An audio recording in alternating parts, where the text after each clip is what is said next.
Nando Babo Kabalen, kamusta kayo po? My name is Louie and welcome to Wear in Pampanga, where we help businesses promote their products to our Wear in Pampanga community. For today's vlog, tingnan natin kung anong pinadala ni Mr. DIY dito po sa bahay. Let's go!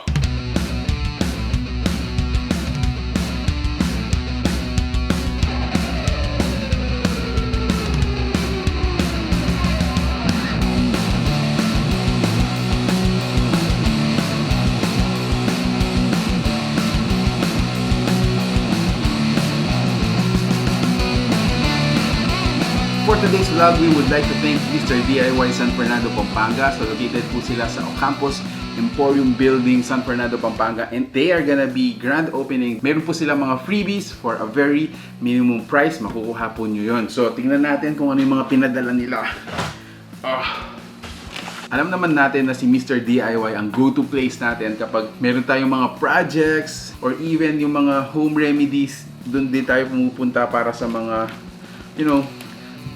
some home remedies. Okay, so for this one, it's a mini fan. Waterproof seal strip. Tignan natin. Check this out, guys. Check this out. Even yung mga dog food natin or mga pet care natin, available din sa kanila. For dogs, for cats. Another fan. Another fan.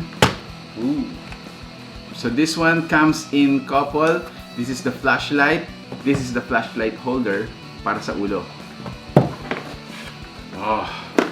Another USB fan.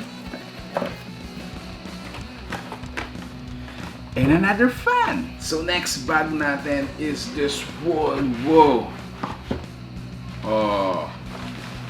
This is mga pamatay ng lamok. Ito, guys. A pen with a squeegee. This one is a shower head for your plumbing, for your toilet and bath. So ito yun, available sa kanila. This one's a little bit heavy. Ito naman yung impact drill. Wow! I like this. Impact drill. More pens. More pens. And then this one is a storage rack. So 2-story siya. Now for the third bag, eto naman. So we have, wow, I like this microphone. Finally, makakapag-podcast na rin ako. Ito, microphone. So available din sa kanila yung mga electronics, charger, USB. Okay, this one. Ooh! Oh! It's a toy for Luis! Look at that! Mr. DIY na din siya.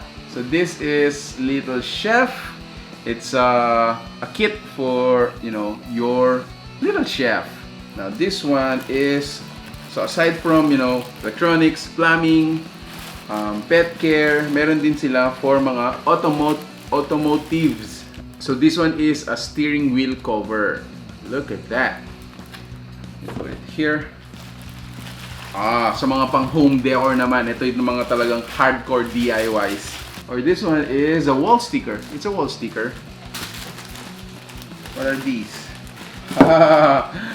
So ito naman yung mga pang stationaries natin sa mga birthdays. Happy birthday!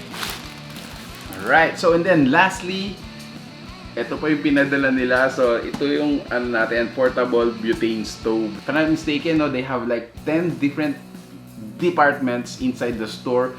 Plumbing, automotive, kitchen, pet, stationaries, electronics, etc. Ang dami pang iba. And this one is part of it. So, meron tayong portable butane stove. Now, nasabi ko kanina, they are gonna be grand opening or parang blessing ng store. So, if you go there and avail or purchase a minimum of 500 pesos, so you get to pick one of these heavy-duty umbrellas which is worth 500 pesos, and a bath towel that is worth 200 pesos. There you go. Look at that. Right, so there you have it. This little quick video announcing po na si Mr. DIY is already in San Fernando, Pampanga, and they're gonna be grand opening. If you like this video, please give it a thumbs up, share it with your friends. Thank you so much, Mr. DIY San Fernando, Pampanga. Until our next video, peace.